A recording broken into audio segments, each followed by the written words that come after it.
Invincible.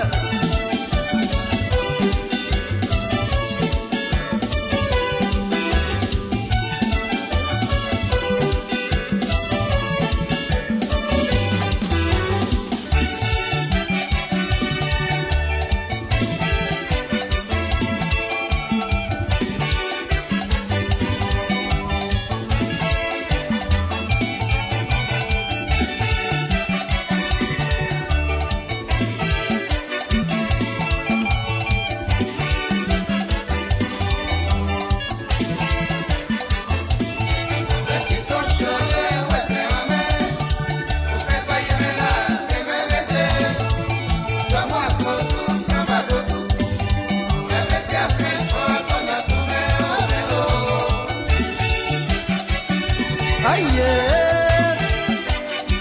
votre coup à nos voeux.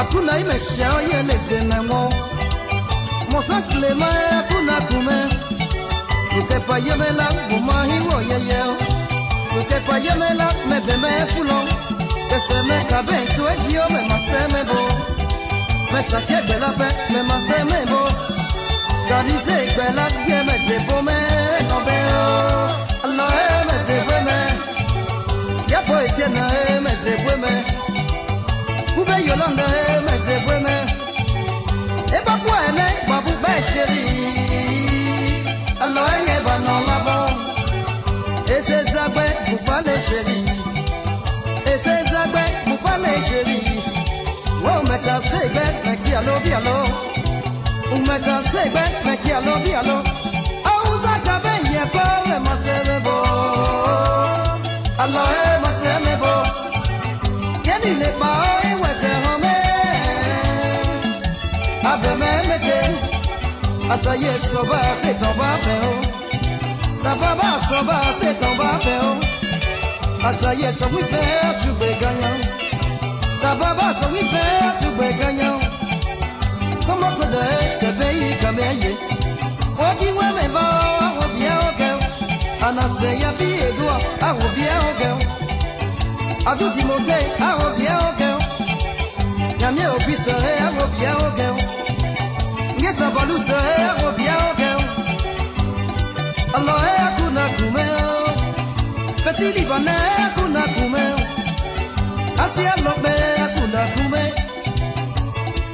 Ya beme fulo. Beme mete akwale.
Yo matimote kuna kume Kimushale kuna kume Yabo kisofa kuna kume Ale selete kuna kume Akeyi kwale me bien na sefie me papa oh Aya kuna kume Be umile indria bosolo be kame oh ya kuna kume Agbaule ya pi Zimbabwe bekameo ya kuna kume Awabole asizi la sto me alo ya kuna kume alo kuna kume Ajile kuna kume Adugeni ebu seju no shi Adugeni ebu masayete Asaye survival eti ashibe Da baba survival eti ashibe Aya o beme fulo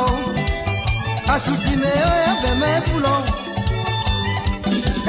beme mete akwa